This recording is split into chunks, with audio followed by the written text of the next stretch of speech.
जनक नवनारायण संवाद हा जो भागवत धर्म आचरणाचा संवाद झाला, ती प्राचीन कथा, तो प्राचीन इतिहास मी तुला सांगतो. असं म्हणून नारदांनी हा जनक नवनारायण संवाद सांगायला, इतिहास सांगायला सुरुवात केली. मग ह्याच्यामध्ये आपण नवनारायण कोण आहेत, भरतखंडाचं नाव भारत, जो मुख्य म्हणजे प्रियव्रत मनूचा पुत्र, स्वयंभू मनूचा पुत्र प्रियव्रत, त्याचा पुत्र नाभी, त्याचा वृषभदेव, आणि वृषभदेव म्हणजेच नारायणाचाच एक अवतार. आणि ह्या वृषभदेवांचे 100 पुत्र, त्याच्यापैकी जो मुख्य आहे तो भरत. त्या भरत राजाची कथा आपण बघितली, ज्याच्यामध्ये त्याने सांगितलं की अंतकाळी भगवंताचं स्मरण करणं, अंतकाळी त्याची गती म्हणून श्रीकृष्णाची अहोरात्री चिंतावा, म्हणजे अंतकाळी आपण ज्याचं स्मरण करतो तीच गती आपल्याला प्राप्त होते. त्यामुळे श्रीकृष्णाचं सतत अखंड चिंतन करावं असा भरत राजाने आपल्याला, म्हणजे तो मृगाच्या, त्याला सर्वत्र एक मृग पालकाचं आपण बघितली ती कथा की भरत राजा स्नानाला गेलेले असताना तिथे एक हरिणी येते गर्भिणी, आणि तिचं पाडस, तिथे त्या पाडसाला वाचवण्यासाठी परत त्याचं पालन पोषण, आणि हळूहळू त्या भरत राजाच्या ध्यानामध्ये, तपस्येमध्ये सर्वत्र, म्हणजे तो पूर्ण राज्याचा त्याग करून वनामध्ये गेलेला असतो, पण त्याला सतत त्या मृगाच्या पाडसाचं चिंतन लागतं. म्हणजे सकाम आसक्ती, दये भावनेने, दयेने, कृपेने जो केला सांगू तोची साधका योगभंगू, म्हणजे तो कृपेने सुद्धा आसक्ती ठेवू नये, अन्यथा आपण ज्याचं स्मरण करतो तशा प्रकारचा जन्म आपल्याला प्राप्त होतो. ही कथा आपण भरतराजाची बघितली. आणि भरतराजा पुढे मृगाचा जन्म घेतला, पुढेही त्याने तपस्या केली, आणि जड भरताच्या जन्मामध्ये त्याला मुक्ती मिळाली. आणि उरलेले जे 89 जण आहेत ते कर्म मार्गी होते, आणि त्याच्यानंतरचे जे 9 जण आहेत ते म्हणजे साक्षात नवनारायण होते. तर जेव्हा जनकाचा यज्ञ सुरू होता तेव्हा हे नवनारायण तिथे आले. आणि जनक राजा, आपण बघितलं की शुक सुद्धा जनकाकडे उपदेश घ्यायला आले होते, म्हणजे पूर्ण निष्काम कर्मयोगी असं जनकाचं महत्व आपण बघितलं. त्याच्यानंतर ह्या नवनारायणांची जनकाने पूजा केली, आणि ते त्यांना प्रश्न विचारू लागले की भागवत धर्माचं जनक राजा 9 प्रश्न विचारतो, ते 9 प्रश्नही आपण बघितले. मग आता जनकाने जो पहिला प्रश्न विचारलाय की भागवत धर्माचं आचरण, भक्तीचं रहस्य काय, हा प्रश्न जनकाने विचारलेला आहे. आणि आपण त्याच्यामध्ये काय बघितलं की जे कवी नावाचे मुनी आहेत ह्या नवनारायणपैकी, ते कवी मुनी भागवत धर्माचं आचरण, भक्तीचं रहस्य सांगू लागले.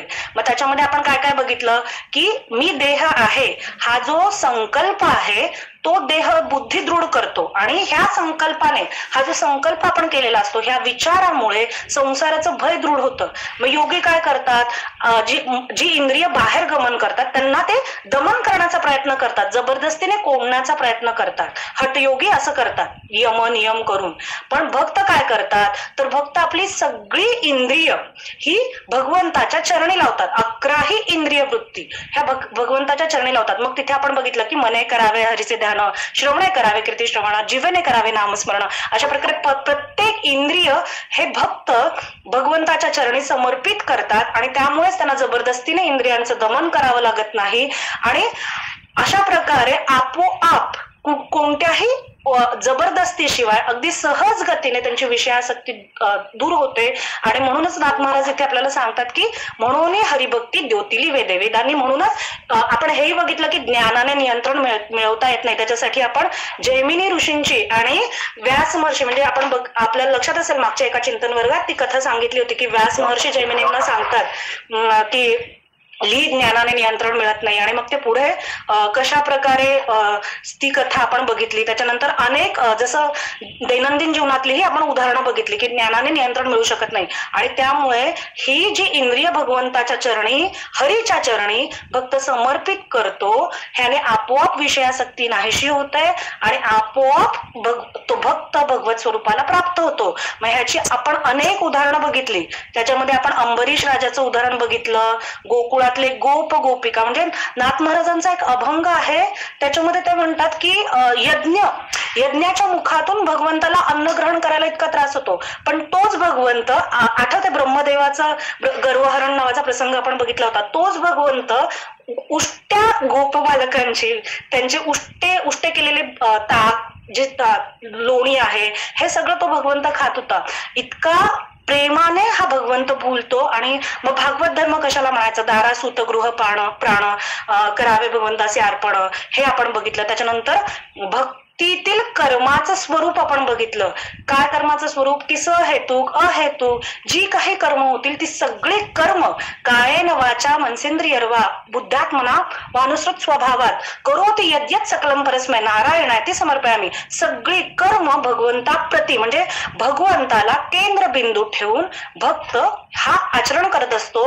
त्यामुळे भक्ताला कुठल्याही स्वधर्म कर्माचं बंधन लागत नाही, कुठल्याही कर्मबंधनात हा भक्त अडकत नाही आणि आपोआपच भगवंताप्रती समर्पित होऊन त्याला जे जे प्राप्त आहे हा भगवंताचा प्रसाद आहे ह्या भावनेने भक्ताचं जीवन असतं आणि त्यामुळे तो कर्मबंधनातून सहज मुक्त होतो. यासाठी खूप उदाहरण आपण बघितले. त्याच्यामध्ये एक मुख्य उदाहरण हे लक्षात घ्यायचं की नाथ महाराजांनी एक पुढच्या काही अध्यायांमध्ये ते उदाहरण आलेलं आहे की राजा असतो आणि त्या राज्यामध्ये एक दासी असते.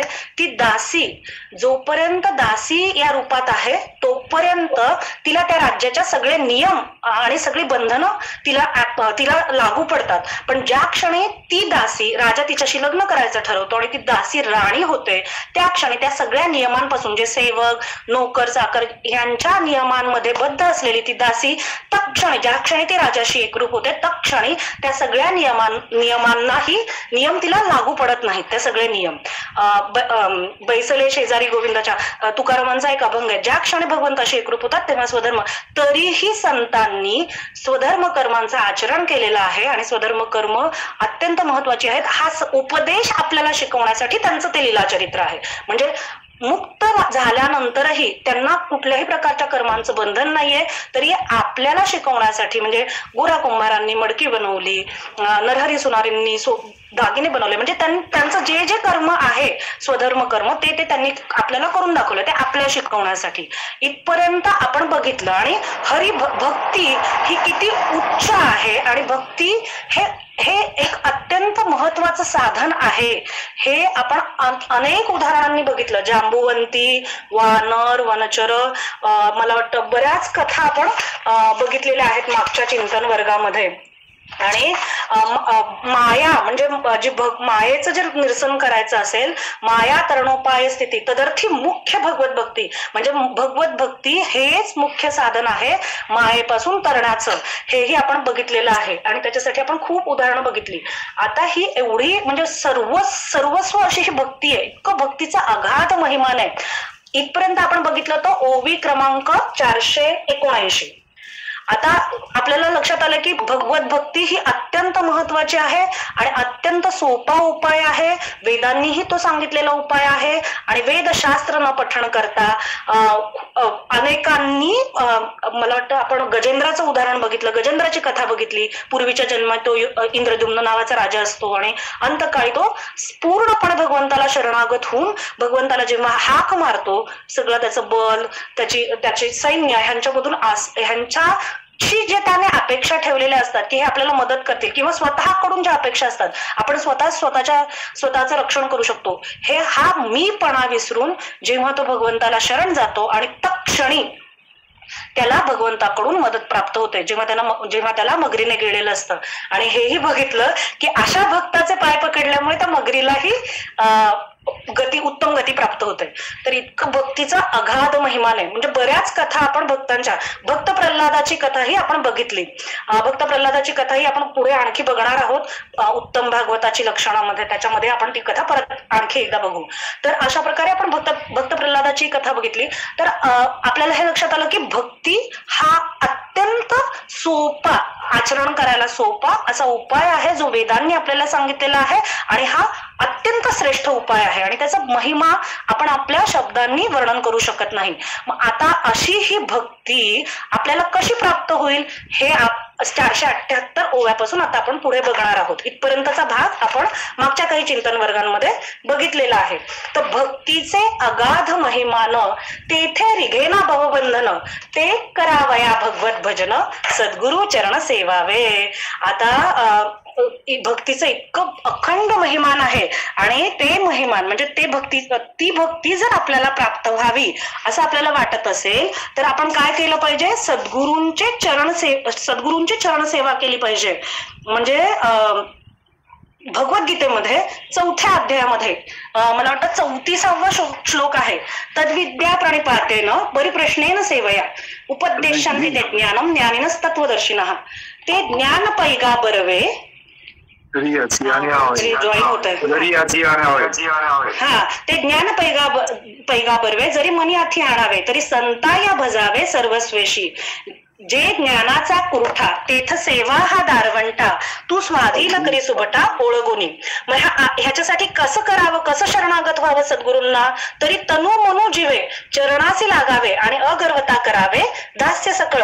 मग अपेक्षित जे आपुले तेही सांगती पुसेले जेणे अंतःकरण बोधले संकल्पा नाहीये. म्हणजे जर आपल्याला ते ज्ञान पाहिजे असेल, ती ज्ञान भक्ती आपल्याला पाहिजे असेल तर आपल्याला सद्गुरूंची चरणसेवा केली पाहिजे. मग हे सद्गुरूंची चरणसेवा आपण कशी करायची, त्याचं महिमान आपण आतापर्यंत खूप नाथ महाराजांनी जी सद्गुरूंची स्तुती केलेली आहे, सद्गुरूंचं नमन केलेलं आहे ते बघितलं. त्यांनी सांगितलं की पूर्णतः त्यांना जी स्थिती प्राप्त आहे ती सद्गुरू, म्हणजे नाथ महाराजांचं चरित्र खूप अगाध आहे. आपल्या छोट्याशा बुद्धीने ते आपण आकलन नाही करू शकत, पण त्यांचं जर केंद्रबिंदू काय असेल तर ती सद्गुरू भक्ती आहे. आणि मला वाटतं एका 15व्या अध्यायामध्ये माऊली सांगतात की ठाऊन पवता जयाचा मनेसी मुरडली वाचा तो देव हो या शब्दाचा चमत्कारू. जे ज्ञानासी न चोजवे ध्यानासीही जे नागवे ते अगोचर ठावे गोठी माझी. एवढे एक सौभग वळगे वाचेचे अंग श्री गुरुपाद पद्मराग पराग लाहे जे का. म्हणजे जो ब्रह्म परमात्मा आपल्याला आपल्या मनाला ज्याचं ठाव मनबुद्धी अगोचर असं आहे भगवंताचं रूप, ते आपल्या मनाला समजत नाही.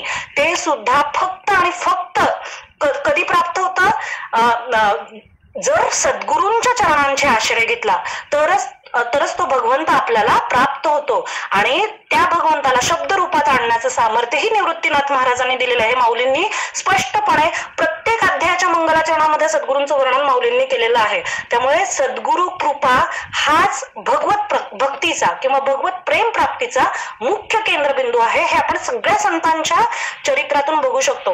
म्हणजे आपण पुढे बघू, नामदेवांचं चरित्रही पुढे बघू. पण जेव्हा जेव्हा राम आणि कृष्ण यांनीही अवतार घेतला आणि तेही ह्या पृथ्वी तलावर आले तेव्हा त्यांनीही सद्गुरु भक्तीच केलेली आहे.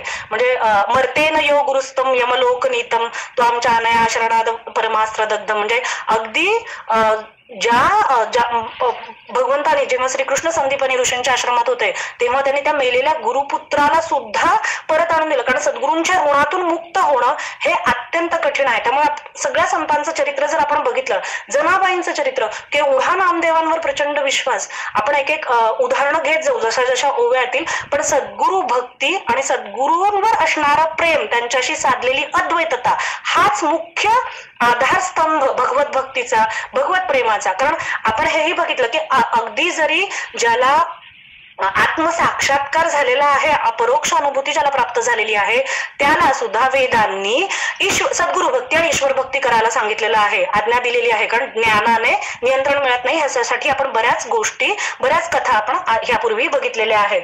तर अशा प्रकारे भक्तीचे अगाध महिमान तेथे रिघेना भवबंधन ते करावया भगवत भजन सद्गुरु चरण सेवावे. आता मग अशा प्रकारे मान्य की आता सद्गुरूंच्या चरणांची सेवा करायची. मग असं सद्गुरू कोण आहेत तर निज शिष्याची मरण चिंता स्वयं निवारी जो तत्वता तोची सद्गुरू तत्वता, स्वयं निवारी जो वस्तुता तोची सद्गुरू तत्वता येरते गुरुता मंत्रतंत्रोपदेशे. मंत्रतंत्रोपदेशती घरोघरी गुरु आहे ऐते जो शिष्यासी मेळवी सद्वस्तुते सद्गुरू त्याते श्रीकृष्ण मानी. म्हणजे भगवंत कुणाला श्रीकृष्ण म्हणतात तर एखाद्याला एखादा काम्य पदार्थ, काम्य वासना त्याची पूर्ण व्हावी म्हणून एखादा मंत्र दिलाय, हे म्हण म्हणजे तुला मूल होईल, ते म्हण म्हणजे तुला पैसे मिळतील, ते म्हण. भौतिक आपण सुरुवातीला सुद्धा बघितलं की दत्तगुरूंनी काय उपदेश केलाय, आता नमो दत्तात्रया जो का आचार्यांचा आचार्य तेणे प्रवर्त विले ग्रंथकार्या अर्थ वावाया निजबोध. तो म्हणे हे भागवत भगवंताचे हृदयगत त्यासीच प्राप्त होत ज्याचे चित्त निरंतर भगवंती. म्हणजे मोक्षापर्यंतच्या सर्व कामना ज्याच्या चित्तातून इच्छा, कुठल्याही वस्तूंचा त्याग करायचा नाहीये, इच्छेचा त्याग अपेक्षित आहे. तर अशा प्रकारे सद्गुरु कुणाला म्हणायचं तर जो त्या ब्रह्मस्वरूपाची प्राप्ती करून देतो. अखंड मंडलाकारम व्याप्तम येन चराचरम तत्पदम दर्शितम येन तस्मै श्री गुरुवे नमः. त्या पदाचं ब्रह्मस्वरूपाला जो प्राप्त करून देतो आपल्या शिष्याला, त्याच्या जन्म मरणाचं संकटाचं निवारण करतो, त्याला श्रीकृष्ण सद्गुरू. श्रीकृष्ण कुणाला सद्गुरू म्हणतात त्याची व्याख्या नाथ महाराजांनी, त्याला भगवंत सद्गुरू असं म्हणतात. अन्यथा इतर कुणालाही सद्गुरू हे पद नाहीये. जे काम्य वासना काम्य इच्छा पूर्ण करतात, सांसारिक उपभोग प्रदान करतात, किंवा जे काही इथल्या गोष्टी आहेत, इथल्या इच्छा आहेत, त्याच्यासाठी मंत्र तंत्र जडीबुटी ह्यांना सद्गुरू म्हणायचं नाही असं भगवंत सांगतात. मग असा गुरु कसा, असे सद्गुरू कसे आहेत तर अशा गुरु प्रति शिष्याने काय भावना असली पाहिजे तर गुरुदेव गुरु माता पिता गुरु आत्मा ईश्वरू वस्तुता गुरु परमात्मा सर्वथा गुरु तत्वता परब्रह्म. आता गुरु भक्ती कशाला म्हणायचं, ओव्या तर आपण वाचूच, पण गुरुभक्ती कशाला म्हणायचं तर गुरूंनी जो उपदेश सांगितला आहे, आपला प्राण गेला तरी त्या उपदेशाचं पालन करणं ह्याला म्हणायचं गुरुभक्ती, ह्याला म्हणायचं गुरुसेवा. हा मुख्य सार नाथ महाराज इथे सांगतात. तर गुरुचे उपमे समान पाहता जगेन दिसे आन अगाध गुरुचे महिमान तो भाग्यविण भेटेना. निष्काम पुण्याची कोडी अगाध वैराग्य जोडे जोडी नित्यानित्य विवेक आवडी ते पावजे रोकडी सद्गुरु कृपा. अशी सद्गुरूंची कृपा दृष्टी प्राप्त होण्यासाठी अत्यंत कोटी कोटी पुण्यांची संपत्ती आपल्या जवळ पुण्य संपत्ती लागते. मला वाटतं ज्ञानेश्वरीमध्ये सुद्धा माऊली आपल्याला सांगतात की जेव्हा कर्म आणि अकर्म कर्म साम्यावस्था होते त्या क्षणी आपल्याला सद्गुरूंची प्राप्ती होत असते. सद्गुरु कृपा हाती चढे. आणि जेव्हा अशी सद्गुरूंची कृपा प्राप्त होते त्यावेळेस काय होतं, ज्या ज्या ठिकाणी मन जाय माझे त्या त्या ठिकाणी निजरूप तुझे मी ठेवितो मस्तक ज्या ठिकाणी तेथे तुझे सद्गुरु पायादुनी. जिकडे तिकडे ते गुरुतत्व संपूर्ण ब्रह्मांडात तो वासुदेव सर्वमिती स महात्मा. अशा प्रकारे त्या महात्म्याची स्थिती ही सद्गुरु कृपेने होते. त्याला सगळीकडे ब्रह्मवस्तू दिसू लागते. सद्गुरु कृपा हाती चढे तेथे भक्तीचे भांडार उघडे तेव्हा कळिकाळ पळे पुढे कायसे बापुडे भवभय. आणि अशी कृपा प्राप्त झाल्यावर कळिकाळ पळे बापुढे काय असे बापुढे भवभय. आता ह्याच्यावर आपण एक नाथ महाराजांच्या चरित्रातला एक दृष्टांत आपण घेऊ. श्रीकृष्ण दयार्णव म्हणून नाथ महाराजांकडे ते रामायण लिहित होते आणि त्यांचं रामायण अर्ध झालं होतं आणि ते त्यांना थोडं ज्ञान असल्यामुळे त्यांना भविष्याचं त्यांना कळालं होतं की आता आपला मृत्यू येणार आहे आणि त्यामुळे त्यांना असं वाटलं की आपलं रामायण आता राहील. मग त्यांना नाथ महाराजांच्या साधुत्वाची संतत्वाची पूर्णपणे कल्पना होती. ते नाथ महाराजांकडे गेले, त्यांना शरण गेले, त्यांना म्हणाले की काही करून मला मदत करा आणि माझं हे रामायण पूर्ण होईल इतका वेळ तुम्ही मृत्यूला थांबवा. तर नाथ महाराजांनी ते रामायण बघितलं आणि त्यांना ते आवडलं आणि चांगलं वाटलं. ते म्हणाले तुम्ही काळजी करू नका, रामायण पूर्ण होईपर्यंत तुमचं मृत्यू येणार नाही. आणि अगदी खरंच झालं. ते रामायण पूर्ण करायला 11 दिवस लागले आणि जसं ते रामायण पूर्ण झालं म्हणजे त्यांना एक ठराविक काळ माहिती होता की ह्या काळामध्ये उद्या किंवा परवा मृत्यू होणार आहे आणि त्या मृत्यूनंतर 11 दिवस ते जिवंत राहिले त्या काळानंतर. आणि ज्या क्षणी रामायण लिहायचं थांबलं त्या क्षणी त्यांनी देह सोडला. तर ह्या कृष्णदयार्णवांनी लिहिलेलं एक श्री एकनाथ विबुधाभरणावतारी म्हणून एक स्तोत्र ते खूप सुंदर त्यांनी लिहिलेलं. त्याच्यामध्ये त्यांनी पूर्ण महिमा वर्णन केलेलं आहे. तर अशा प्रकारे कळी काळावर काळ रुळतो चरणे देवगरी वाहे पाणी. म्हणजे काळ सुद्धा ह्या सद्गुरूंच्या चरणावर लोळण घालत असतो. त्यामुळे काळावर सुद्धा यांची सत्ता चालते. अशा प्रकारे जेव्हा ही सद्गुरूंची कृपा हातीमध्ये सापडते तेव्हा भक्तीचं भांडार म्हणजे जे भक्तीचा अगाध महिमा. आतापर्यंत आपण अनेक भक्तांच्या कथा बघितल्या. अनेकांनी अगदी वेदशास्त्र संपन्नता नसतानाही तेथे साधना चतुष्ट सायास न पाहती शास्त्र चातुर्य विलास एक धरीला पुरे विश्वास स्वय प्रकाश ते गती. अशा प्रकारे ज्या सद्गुरूंचं महिमान आहे, संतांचं महिमान आहे, ह्या अनेक भक्तांना कुठल्याही प्रकारच्या वेदशास्त्रांचं अध्ययन न करताही केवळ भाव आणि भक्ती म्हणजे त्याच्यामध्ये आपण एकलव्याचंही उदाहरण बघितलं. मातीयेचा द्रोण केला तो कवळिका भावो फळला म्हणून विश्वास येण्या नाथला जगू ठाकला संकल्पे. अशा प्रकारे एकलव्याचंही उदाहरण आपण खूप उदाहरण आतापर्यंत बघितलेली आहेत. अशी ही जी भक्ती आहे ही प्राप्त होण्यासाठी सद्गुरु कृपा. आणि मग अशा गुरुला कशा प्रकारे शिष्य बघतो तो? गुरु तो म्हणे माता पिता ते एक जन्मी सर्वथा, हा सनातन तत्वता जाणता वस्तुता माय बापू. म्हणजे माय बाप आपल्याला ही जी आपण बघितलं की आपल्याला जन्म कसा प्राप्त होतो 84 लक्ष कोटी योनीमध्ये, आणि कर्माच्या आधारे आपल्याला इथे आपली नाती प्राप्त होतात. आई वडील भाऊ बहीण नवरा हे सगळे आपल्या कर्मबंधनामुळे प्राप्त झालेली नाती आहेत. मागच्या जन्मातील कर्मांच्या सिद्धांतानुसार जे काही आपल्याशी त्यांच्यासह कर्माची देवाणघेवाण राहिली असेल त्या कर्मांमुळे आपल्याला ही नाती प्राप्त झालेली आहेत. आणि जोपर्यंत ती कर्म आहेत तोपर्यंतच ही नाती आहेत. तर गुरु असं नाहीये, गुरु हे एका जन्मापुरतच तत्व नाहीये, तर अनेक जन्म. एकदा गुरुने तुम्हाला स्वतःच म्हटलं की तुम्हाला जन्म मरण तुमच्या जन्म मरण परंपरेतून मोकळं केल्याशिवाय गुरु तत्व तुम्हाला सोडत नाही. तुम्ही जरी गुरूंना विसरलात तरी गुरु तुम्हाला मोक्षानंतरची गुरुभक्ती ती प्रदान होईपर्यंत गुरु तुम्हाला विसरत नाहीत. त्यामुळे गुरूंना माता पिता म्हणणं हे सुद्धा शक्य नाहीये, कारण गुरु तर सनातन आहेत. गुरु हे तत्व सनातन आहे आणि अधोद्वारे उपजवतात ते लौकिकी माता पिता. अधोद्वारा आतळो निदिता म्हणजे जो जन्म मरणाचंच चिंता नाहीस करतो तो सद्गुरु पिता सत्यत्वे शिष्या. गुरु तर म्हणे कुळदेवता तिची कुळकर्मीच पूज्यता, हा सर्व कर्मी अकर्ता पूज्य सर्वथा सर्वार्थी. गुरु म्हणो देवा समान तर देवासी याच्याने देवपण, मग त्या सद्गुरु समान देवही जाणे तुकेना. अखंड मंडलाकारम व्याप्तम येना चराचरम. देव कोण आहे कसा आहे त्या देव आपल्या शरीरामध्ये तो देव प्रकट करतात. हे सद्गुरूंचं सामर्थ्य आहे. त्यामुळे गुरूंना आपण देवाची सुद्धा उपमा देऊ शकत नाही, कारण निर्गुणातून आपल्यासाठी सगुणात तो भगवंत हे सद्गुरु घेऊन येतात. संत सद्गुरु तत्व. गुरु ब्रह्म दोन्ही समान हेही उपमा किंचित न्यून. गुरु वाक्य ब्रह्मा ब्रह्मपण ते सद्गुरु समान अद्वैत्वे. गुरूंच्या वाक्यानेच जर गुरूंनी सांगितलं की पंढरपूरला विठ्ठल आहे तर तिथे सद्गुरूंचं सामर्थ्य आहे की विठ्ठलाची आपल्याला दर्शन देऊ शकतात. हे सद्गुरूंचं ह्या संतांचं सामर्थ्य आहे.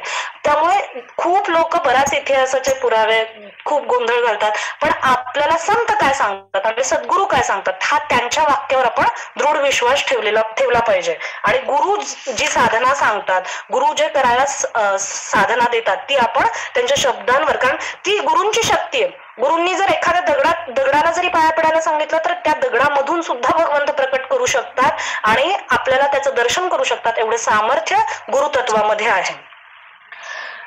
यालागी अगाध गुरु गरिमा उपमा नाही निरुपमा. ब्रह्मी ब्रह्मत्व प्रमाण प्रमा हे वाक्य महिमा गुरुचे. ब्रह्म सर्वांचे प्रकाशक सद्गुरु तयाचाही प्रकाशक. एवं गुरुविना गुरुहुन अधिक नाही अनेक पूज्यत्वे. ब्रह्म सर्वांचे प्रकाशक. आता ह्याच्यासाठी आपण सिद्धांत घेतला, आपण बघितलं होतं विश्वाची उत्पत्ती कशी होते. तर आधी महत तत्व, मग माया, मग त्रिगुणात्मा सत्व रजतम ह्या गुणांमध्ये येतो. गुणांपासून प्रत्येक 84 लक्ष योनी. आणि असा जो हा पसारा आहे विश्वाचा, तर हे विष्णू सहस्त्रनामामध्ये विश्वम विष्णू वषट्कार, विश्व हे भगवंताचं पहिलं रूप सांगितलेलं आहे. त्यामुळे हे जे सगळं विश्व आहे हे ब्रह्मच आहे आणि हे ब्रह्म ह्या विश्वाला प्रकाशित करत आहे.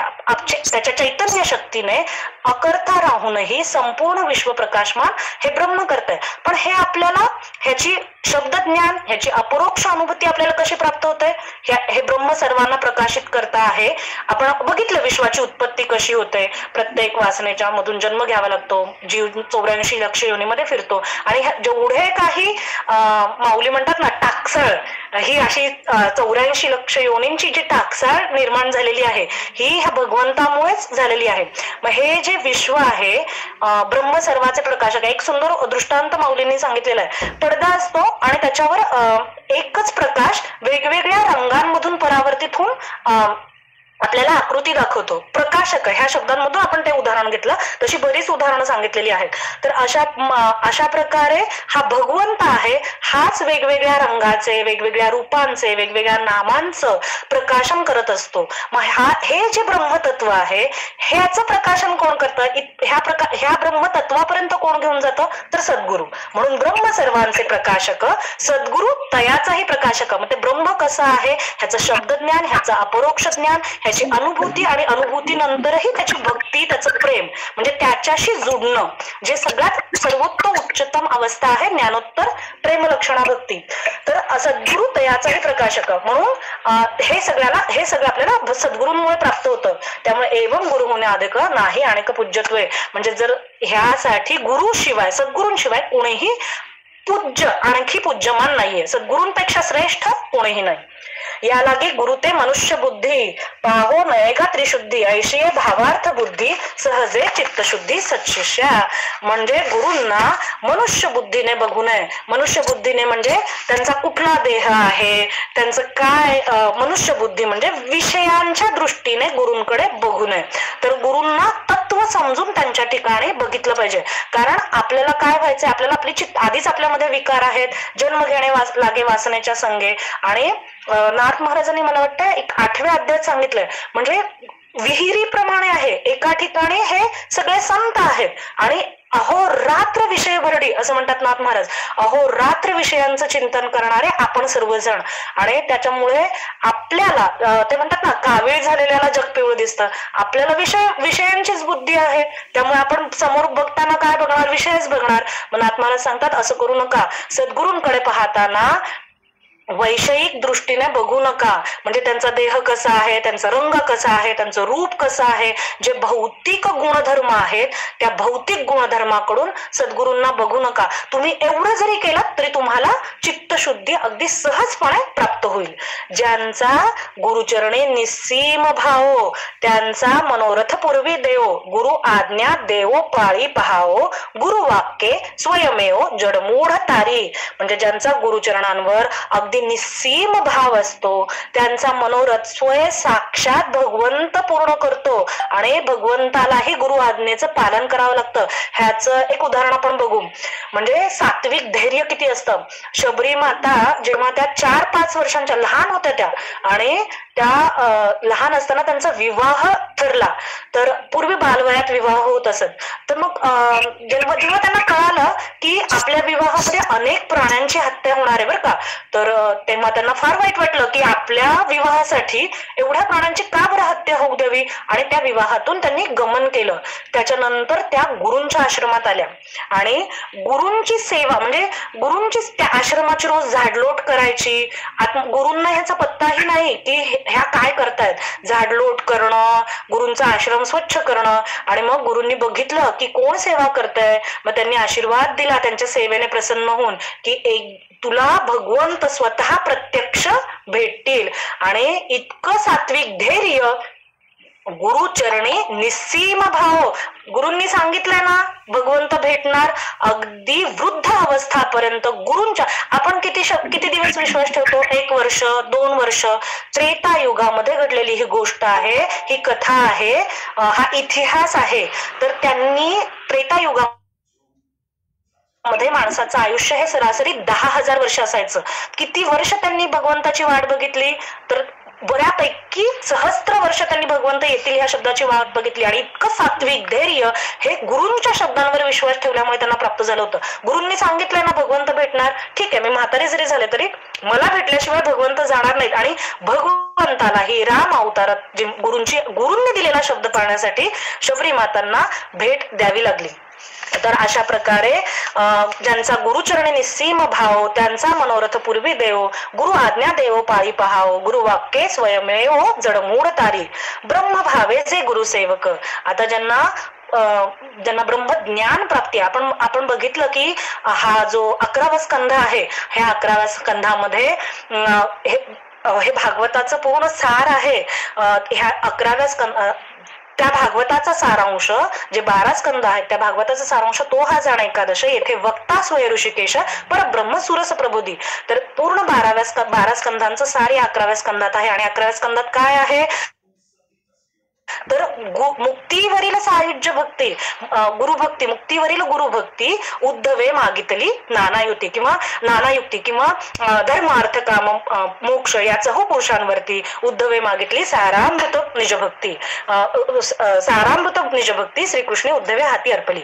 तर अशा प्रकारे 4 मुक्तींची गुरूंच्या पुढचे जे पंचम पुरुषार्थ आहे, जो भक्ती आहे, गुरु भक्ती, मुक्तीवरील सायुज्य भजन, सायुज्य मुक्तीवरील गुरु भजन, हे भगवंतांनी उद्धवाला अर्पण केलेलं आहे. तर अशा प्रकारे ब्रह्मभावे म्हणजे उद्धव हा ब्रह्मज्ञानाने पूर्ण होता. तो गुरु जे देवांचे गुरु आहेत बृहस्पती यांच्याकडे जाऊन त्यांनी आधीच ब्रह्मज्ञान प्राप्त करून घेतलेलं होतं आणि ब्रह्मभावे जे गुरुसेवक, तरी त्यांनी भगवंताचं शिष्यत्व पत्करलं. आपण बघितलं ते त्यांनी 6व्या अध्यायामध्ये तो विनवणी करतो की मला तुझा वियोग मेघ क्षमा की व्यामा सांवेल, आणि पुढे भगवंत त्याला आत्मज्ञानाचा उपदेश, भक्ती, मुक्ती आणि वैराग्य, भक्ती, ज्ञान आणि वैराग्य यांचा उपदेश भगवंत करतात. तर ब्रह्मभावे जे गुरुसेवक, देव त्यांचा आज्ञाधारक, त्यांचे नित्य पूर्वी निजात्म सुख, हे गुरु मर्यादा देखन उल्लंघी देवे. ह्याच्यामध्ये उद्धवाचं उदाहरण बघितलं आणि उद्धवाचे जे अवतार आहेत आधीचे, म्हणजे आपण प्रल्हादाची कथा बघितली, ऐकता नारदाची गोठी, गर्भीच घातली मजसी मिठी, जो जन्मला कयादूचे पोटी, भक्त जे गजेठी प्रल्हादू. म्हणजे नारदांनी जो गुरूंचा उपदेश, नारदांनी जो गुरु समान होऊन कयादूच्या पोटामध्ये असणाऱ्या गर्भाला, प्रल्हादाला जो उपदेश दिला, त्याने तो तत्काळ श्रवण करून भगवंताशी एकरूपता साधली आणि त्यामुळे काय त्याचा परिणाम झाला, तर देव त्यांचा आज्ञाधारक. कुठे आहे तुझा देव? ह्या खांबातही आहे का? हो हो, ह्या खांबातही आहे. आणि तत्क्षणी ह्या प्रल्हादा वचने नरसिंह झालासी, त्याची या बोलासी सत्य केले. म्हणजे प्रल्हादाचं हे शब्द सत्य करण्यासाठी कडकडला स्तंभ, गडगडले गगन, अवनी होत आहे कंपायमान, तडतडती नक्षत्रे पडतात जाण, उग्र रूपे प्रकटे तो सिंह वदन. त्या खांबातून तत्काळ नरसिंह उग्र तत्काळ नरसिंह प्रकट झाले आणि त्यांनी भक्त प्रल्हादाला आश्वासन दिलं, हिरण्यकशिपूचा उद्धार केला. आपण हेही बघितलं की हिरण्यकशिपू हे पूर्वी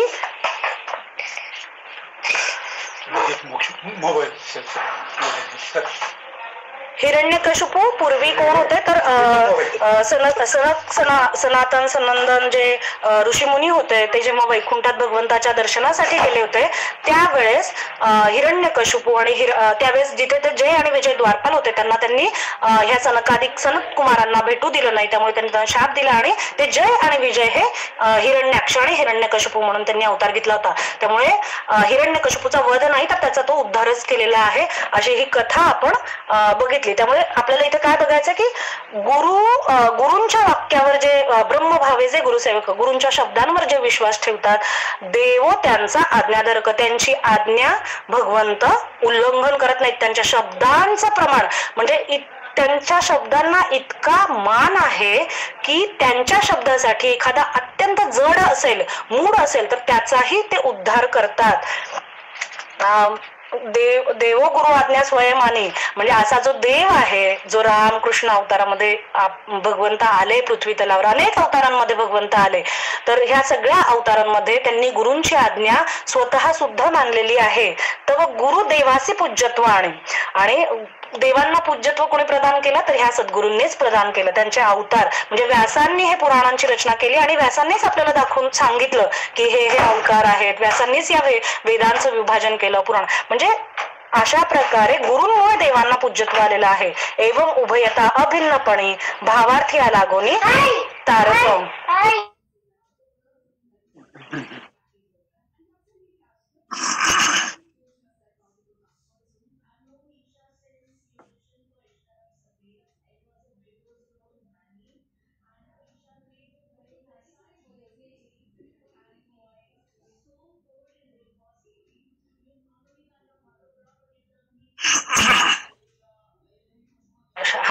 क्षमा करा, तर आपण काय सांगत होतो, तर अशा प्रकारे गुरु आणि देव हे अभिन्न आहेत. एवं उभयता अभिन्नपणे भावार्थी लागून तारक.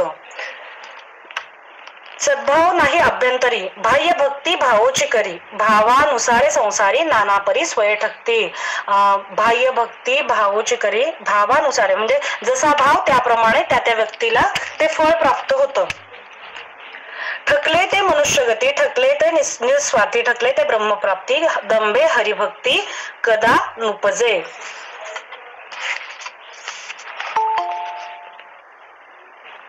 म्हणजे ज्याप्रमाणे स्वतःचं हित करण्याच्या बाबतीत जे फसतात आणि ब्रह्मप्राप्तीला वंचित होतात, कारण हा जो भगवंत आहे हा भक्तीमुळे प्राप्त होतो, तर ही भक्ती तांबिकपणाने कधीही सिद्ध होत नाही आणि भावाशिवाय परमार्थ आपला कधीही साध्य होऊ शकत नाही. इथे परत भक्त प्रल्हादाचं उदाहरण दिलंय. कोरडीये खांबी धरिता सद्भाव, तेथे प्रकटे देवादिदेव, मा सद्गुरु तो तव पहावो, स्वयमेव परब्रह्म. कोरडीये खांबे म्हणजे हो ह्या खांबामध्येही भगवंत आहे असं म्हटल्यावर भगवंत तिथे प्रकट झाले, कारण सद्गुरु वचन विश्वासे मानी सर्वत्र परमात्मा आहे. नारदाने जो उपदेश दिला होता त्यामुळे त्यांनी अगदी प्रल्हादाने दृढ ठरवलं होतं, जे सद्गुरूंनी सांगितलंय की सगळीकडे परमात्मा आहे, होमा आहे, मग हा परमात्मा आपलं रक्षण करेल. म्हणजे विष ते अमृत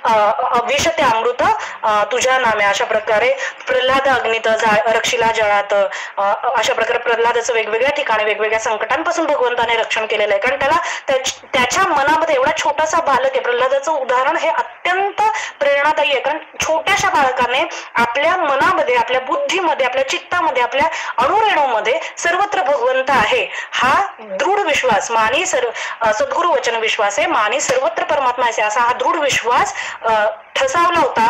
आणि त्याचमुळे कोरडी खांबी धरिता सद्भाव, तेथेचे प्रकटे देवादिदेव. म्हणून महात्माराज म्हणतात, या लागी गुरुभजना परता, बजावया मार्ग नाही आयता, ज्ञान भक्ती जे तत्वता, ते जाण सर्वथा सद्गुरु भक्ती. म्हणजे ज्ञानोत्तर प्रेमलक्षणा भक्ती ज्याला म्हणतात ती सद्गुरु भक्ती आहे. गुरु होणे श्रेष्ठ ब्रह्म, म्हणता गुरुत्व आला कनिष्ठ धर्म, ऐसा भाव धरिता विषम, ब्रह्म साम्य शिष्या नुपजे. गुरु पेक्षा ब्रह्मश्रेष्ठ आहे अशी जर अभिन्नता धरली तर त्या शिष्याला कधीही ब्रह्मसायुज्य प्राप्त होऊ शकत नाही. तर आम्हा सद्गुरु तोची परब्रह्म, ऐसा नित्य निज भाव सप्रेम, हेची गुरुसेवा उत्तमोत्तम, शिष्य परब्रह्म स्वय होय. म्हणजे जो देव आहे, सद्गुरु आहे, तेच परब्रह्म आहे, गुरु साक्षात परब्रह्म. तर असा ह्यालाच गुरुसेवा असं म्हणतात. हा जो भाव आहे हा प्रेमाने सप्रेमयुक्त घडली निजभक्ती साची झाली कृपा जनार्दनाचे. म्हणजे प्रेमासह हा दृढ ब्रह्मैव बोध समता, म्हणजे सद्गुरु तेच परब्रह्म हा बोध अगदी दृढ चित्ता म्हणजे ठसवलेला असेल तर त्यालाच ती गुरुसेवा असं म्हणतात. मला वाटतं उपनिषदांमध्ये एक कथा आलेली आहे ज्याच्यामध्ये ते गुरु जे असतात ते ब्रह्मस्वरूप त्यांना ब्रह्माची अपरोक्ष अनुभूती नसते. म्हणजे गुरु कसा असावा तर वेदांतामध्ये असं सांगितलेलं आहे की तो ब्रह्मनिष्ठ असला पाहिजे, म्हणजे त्याला शास्त्रांचं ज्ञान असलं पाहिजे, श्रोतव्य असला पाहिजे, त्याला शास्त्रांचं वेदशास्त्रांचं ज्ञान असलं पाहिजे, शब्द ज्ञान असला पाहिजे, त्याला अपरोक्ष अनुभूती असली पाहिजे. आणि नुसत्या ह्या दोन गोष्टी असून भाग नाही, तर त्याला कृपाळू पण त्याच्या ठाई असलं पाहिजे, जेणेकरून त्याच्याकडे आलेल्या शिष्यांना तो ते प्रदान करू शकेल आणि त्यांना त्या समान अधिकारावर आणू शकतात.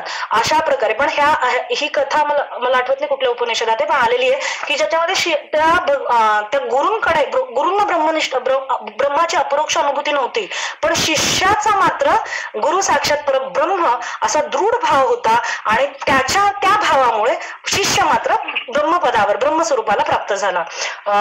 अशी ही कथा आलेली आहे. आता अशी गुरुसेवा कोणी कोणी केली तर ऐशी गुरुसेवेत प्रल्हाद झाला द्वंद्वातीत, नारद स्वानंदे गातना जात, ब्रह्मसाम्य विचरत सुरासुर स्थाने, ऐसेची गुरुसेवा करता चुकली अंबारीशाची गर्भव्यथा, ते गर्भची झाला देवसाहता, भक्ता भवव्यथा बाधो निधी. म्हणजे जे अंबरीश राजा आहेत त्यांना नारद मुनींनी द्वादशीचं साधन द्वादशीचं व्रत सांगितलेलं होतं. आणि आपण मला वाटतं मागच्या चिंतन वर्गात ही कथा आपण सविस्तर घेतलेली आहे. तर व्यास हे दुर्वास ऋषी तिथे येतात आणि द्वादशीच्या दिवशी ते साधन द्वादशीचा एक ठराविक काळ असतो ज्याच्यामध्ये उपवासाचं पारणं फेडायचं असतं. आणि ते दुर्वास ऋषी त्यांच्या शिष्यांसह नदीवर स्नानासाठी जातात. आणि त्याच्यामुळे ते जे राजा आहे अंबरीश राजा, तो सद्गुरूंच्या वचनावर, नारदांच्या वचनावर विश्वास ठेवून त्याने हे व्रत केलेलं असतं आणि तुळशीचे पाणी घेऊन तो आपलं पारण सोडतो. पण त्याने अन्न ग्रहण केलेलं नसतं. तरी दुर्वास कोपित होतात आणि दुर्वासांनी जो त्यांना 10 गर्भ तू गर्भवास शोषशील, योनींमध्ये भटकशील, हा जो शाप दिलेला असतो ते भगवंत स्वतःवर घेतात. जो अजन्मा ह्या नावाची ख्याती मिरवतो भगवंत, तो भगवंत भक्तासाठी दशावतार घेतलेले आहेत. ही अंबरीश राजाची कथा आहे. गुरुच्या शब्दांवर ठेवलेल्या विश्वासांमुळे, गुरूंनी जे साधन सांगितलंय ते केल्यामुळे आहे. आईशी अशा प्रकारे सद्गुरूंचा महिमा इथे नाथ महाराजांनी सांगितलेला आहे. आणि सद्गुरु भक्ती ही थोडी कठीण आहे. त्यामुळे नाथ महाराज ओवी क्रमांक आहे, ओवी क्रमांक 523 ऐसे भजन नेम नेमता, हे अगाध निष्ठा परिपूर्ण, गुरूंच्या ठाई जी निष्ठा पाहिजे ती अगाध पाहिजे. भोळ्या भाळ्या न टके जाणं, या लागी सुगम साधन सांगेन आन ते ऐक. म्हणजे भोळ्या भाळ्या जनांना, ज्यांना सद्गुरू प्राप्त नाहीये किंवा ज्यांना आपल्यासारख्या सर्वसामान्यांना आपला अधिकार खूप छोटा असतो, त्यामुळे समोरच्या व्यक्तीची पात्रता काय आहे, योग्यता काय आहे हे आपल्याला माहिती नसतं. त्यामुळे अशा वेळेस माणसाने काय केलं पाहिजे? भोळ्या भाळ्या न टके जाणं, या लागी सुगम साधन सांगेन आन ते ऐक. सुरुवात कशी करायची? तर तरावया भाळे भोळे जन, मुख्य चित्त शुद्धीचं कारण, जन्म कर्म हरीचे गुण करावे श्रवण अत्यादरे. म्हणून सुरुवात करताना साधकाने कशी करायची? तर जे हरीचे गुण आहेत, हरी म्हणजे तू अनंत, तुझे अनंत नामे, ते माझे भगवंताचे चरित्र अनंत आहेत, त्याची नामं आणि अनंत आहेत, तर त्याची जी चरित्र आहेत त्यांचं जे श्रवण करणं, त्या चरित्राच्या कथा श्रवण कराव्यात. अगदी कशा प्रकारे श्रवण केलं तर चुकल्या पुत्राची शुद्धी वार्ता, जेणे सादरे ऐके माता तेणे सादरे हरिकथा सार्थकता परिसावी. म्हणजे एखादी आई आहे आणि ती आपलं बाळ चुकलंय, तिचं वाट विसरलंय आणि ती ज्याप्रमाणे वाट बघते की कोणीतरी येऊन सांगेन माझं बाळ कुठं येतंय, इतक्या उत्कंठतेने हे भगवंताच्या विविध अवतारांच्या कथांचं श्रवण केलं पाहिजे. हरीची जन्मकर्मे अनंत गुण, म्हणाल त्यांचे नवेल श्रवण, लोक प्रसिद्ध जे पुराण ते श्रद्धा संपूर्ण ऐकावे. जी पुराण व्यासांनी प्रसिद्ध केलेली आहेत म्हणजे त्याचे अनंत आहेत. मग आपण कशाचं ऐकायचं? तर जे पुराण आपल्याला उपलब्ध आहेत त्यांचं ते श्रद्धेने आपण ऐकावं. आणि नुसतं श्रवण करावं का? तर जे केले पुराण श्रवण ते व्यर्थ होय मनने विण, या लागी श्रवणाचे मनन सावधान करावे. म्हणजे जी भगवंताची कृष्णावताराची कथा आपण ऐकतो, मग आपण विचार केला पाहिजे, त्याचं मनन केलं पाहिजे की जर कशा प्रकारे भगवंताने हे गुण केलेत. एक म्हणजे कृष्णाच्या ज्या गारहाण्या आहेत ते सांगितलं, त्या गारहाण्या ज्या सांगितलेल्या आहेत यशोदा मातेजवळ जाऊन गोपिकांनी, ते ऐकलं तरी कोटी कोटी अश्वमेध यज्ञांचं पुण्य मिळतं असं नाथ महाराजांच्या अभंग गाथेमध्ये त्यांनी नमूद केलेलं आहे. त्याचप्रमाणे त्यांचं चौर्य कर्म, भगवंताने ज्या चोऱ्या केल्यात गोकुळात, ते ऐकलं तर ज्याला आपण चोरी करण्याचं कर्म आपल्या हातून जर कधी घडलं असेल तर त्याचा दोष दूर होतो. 31व्या अध्यायातही सांगितलं एकनाथी भागवतच्या की पुतनेच्या कथेचं श्रवण केलं तर परदारागमन घडलं असेल तर त्याचाही दोष, त्या पुतनेच्या कथेच्या श्रवणाने अपेयपान केलं असेल तर त्याचाही दोष दूर होतो. भगवंताचा जो गोपिकांबरोबर जे काम आहे, जो रासलीला आहे, त्याचं श्रवण केलं असता परदारागमनाचाही दोष दूर होतो. अशा प्रकारे भगवंताचं चरित्र हे अत्यंत ज्ञानपूर्ण आहे. आपण ह्याही आधी म्हणजे नाथ महाराजांनी 31व्या अध्यायात सांगितले अतिगुह्य ज्ञान लक्षणे अवतरली येणे अवतारे. म्हणजे श्रीकृष्णाने अत्यंत गुह्यातली गुह्य ज्ञान लक्षणं ह्या भगवंतांनी अत्यंत गुह्यातली गुह्य ज्ञान लक्षणं ह्या श्रीकृष्णाच्या अवतारात अवतरून म्हणजे आचरण करून दाखवलेली आहेत. त्यामुळे हे भगवंताचं जे चरित्र कथा आहेत ह्या अत्यंत श्रद्धेने श्रवण कराव्यात आणि नुसतं श्रवण नाही कराव्यात तर त्याचं सतत मनन चिंतन करावं. अशा प्रकारे नाथ महाराजांनी इथे सांगितलेलं आहे. आणि त्याच्यानंतर त्यांनी ओवी क्रमांक 32-33 ह्याच्यामध्ये हरिनामाचं महत्व सांगितलेलं आहे. हरिनाम पडता श्रवणी एका गिळोनी जाय बदनी, एका ते कानीचे काने जाय निघोनी हरिनाम. हरिनाम पडता श्रवणी ज्याचे रिघे अंतःकरणे, सकळ पापा होणे धुणी हरिचरणी तो विनटे. हरिनामाचं महत्व अत्यंत म्हणजे सगळ्या धर्मांचं आणि सगळ्या शास्त्रांचं सार आहे तर ते भगवंताचं नाव आहे. आणि अशा प्रकारे जे नाम सार आहे ते त्याचं महत्व नाथ महाराजांनी इथे अत्यंत सांगितलेलं आहे. चरित्र आणि मग काय सांगितलंय ओवी क्रमांक 39 कीर्तने निर्दाळिले दोष. कीर्तन म्हणजे नाम संकीर्तन काय होतं तर कीर्तने निर्दाळिले दोष. आतापर्यंत जे पाप झाले झाली आहे ती सगळी पाप आंतरिक स्तरावर, म्हणजे आपण तीर्थांमध्ये जातो पण तीर्थांमध्ये फक्त देहाचं शुद्धीकरण होतं.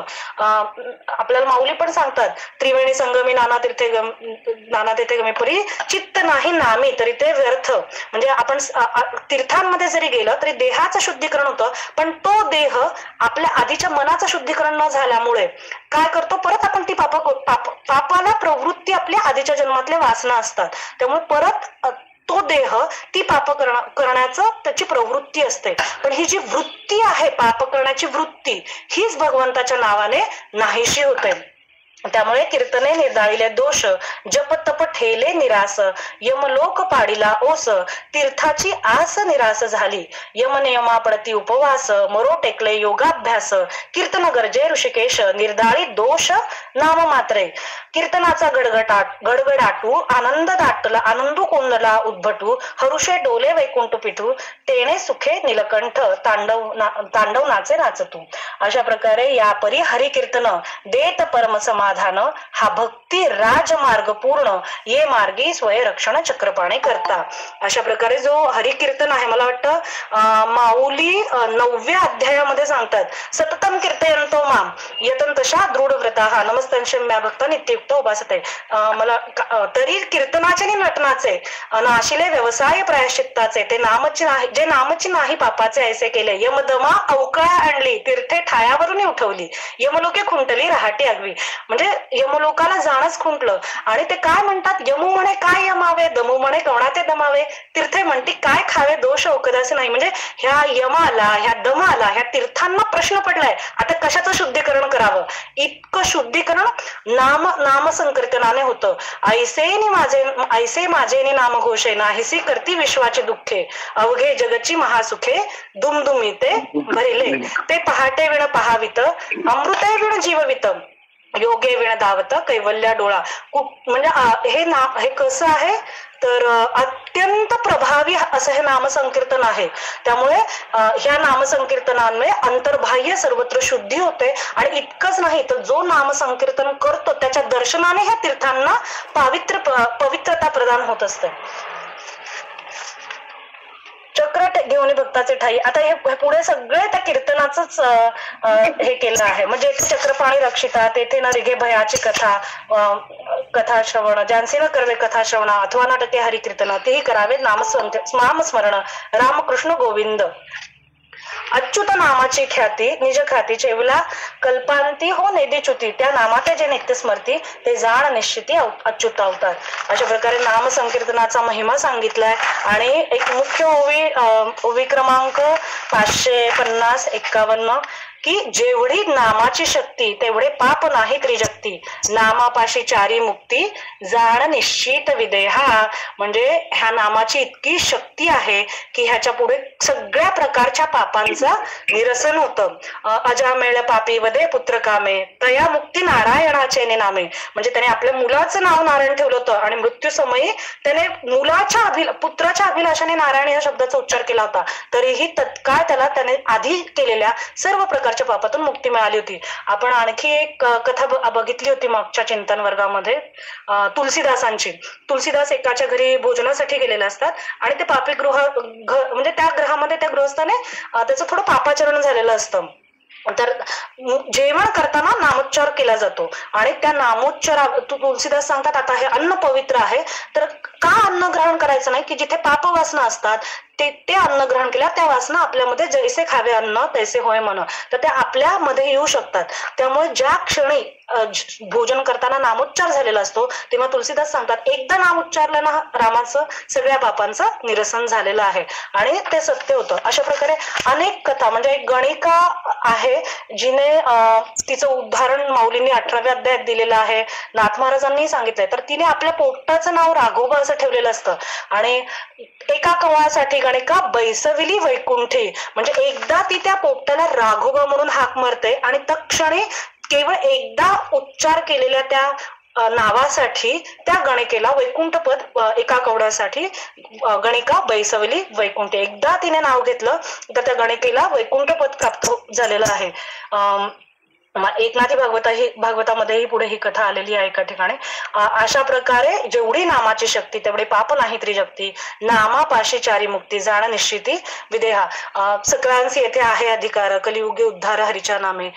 तिथे तुकाराम महाराज म्हणतात की नामापाशी चारी मुक्ती ऐसे बहुता ग्रंथी बोलिले. म्हणजे खूप ग्रंथांमध्ये हेच सांगितलेलं आहे की नामाजवळ चारी प्रकारच्या मुक्ती ह्या निवास करत असतात. आता ते कशा आहेत, स्वरूपता, सलोकता, हे संपूर्ण आपल्याला नाथ महाराजांनी पुढे एका ठिकाणी दिलेलं आहे, आपण बघणार आहोत. अशा प्रकारे हरिकीर्तन हे अत्यंत उत्तम आहे. आणि धन्य भगवंत असे आता हे ज्यांनी असं हे नाव घेतलेलं आहे, कशा प्रकारे त्यांचं वर्तन असतं, म्हणजे त्या भक्तांची लक्षणं काय आहेत, ते पुढच्या काही ओव्यांमध्ये नाथ महाराजांनी आपल्याला सांगितलेलं आहे. तर धन्य भगवंताचे नाम, नामे केलो नित्य निष्काम.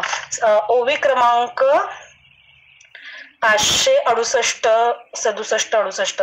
धन्य भगवंताचे नाम, नामे केलो नित्य निष्काम. समूह मिथ्या भवभ्रम, गरजोनी निस्सीम हाकपुडी. म्हणजे असं भगवंताचं नाव कसं आहे, भगवंत कसा आहे, परब्रह्म निष्काम तो हा गवळीया घरी. म्हणजे तो मुळातच तो भगवंत निष्काम आहे आणि त्यामुळे त्याचं नाम स्मरण करता क्षणी, हृदयामध्ये त्याचं नाम चिंतता क्षणी आपणही त्याच्या समानत्व निष्कामता आपल्याला प्राप्त होते. त्यामुळे धन्य भगवंताचे नाम, नामो केलो नित्य निष्काम. समूळ मिथ्या भव भ्रम, गरजोनी निस्सीम हाक फोडी. अशा प्रकारे त्यांचं सगळं जन्म मरण संसाराचं जो संसार आहे, हा द्वैतामुळे जो संसार जाणवतोय, तो सगळा संसाराचं निरसन झालेलं असतं भक्तांचं. आता भक्तांची लक्षणं पुढे सांगितलेली आहेत. मला वाटतं आता आपण थांबावं, कारण आपण खूप डिटेलमध्ये मागच्या प्रत्येक ओव्यांमध्ये बघितलेलं आहे. पहिले 5 अध्याय तरी आपण डिटेलमध्ये बघणारच आहोत, कारण जे पहिले पंचाध्यायी आहे तीच पुढे ते मुख्य सिद्धांत पंचाध्यायीमध्ये सांगितलेले आहेत भागवत धर्माच्या आचरणाचे, आणि पुढे त्याचंच खूप विश्लेषण आहे. त्यामुळे आपण हळूहळू बघू. कुणाला काही शंका असतील तर मग विचारू शकता. पुंडलिक वरदे हरी विठ्ठल श्री ज्ञानदेव तुकाराम पंढरीनाथ भगवान की जय. ज्ञानोबा माऊली ज्ञानेश्वर महाराज की जय. जगद्गुरु तुकाराम महाराज की जय. शांती ब्रह्म एकनाथ महाराज की जय. अवधूत चिंतन श्री गुरुदेव दत्त अवधूत चिंतन श्री गुरुदेव सर्व संतन की जय. जर कुणाला काही शंका असतील तर त्या विचारा, नाहीतर मग आपण शंकांचं निरसन करू आणि आता पण थांबू.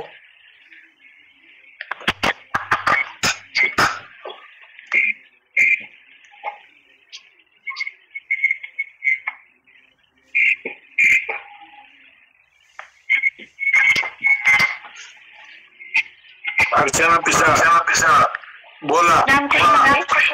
हा बोला ना. काही सद्गुरूंची खूप सारी प्रमाणं दिली ना, तर ते जरा नोटिंग नाही करता आली, भेटतील का जरा?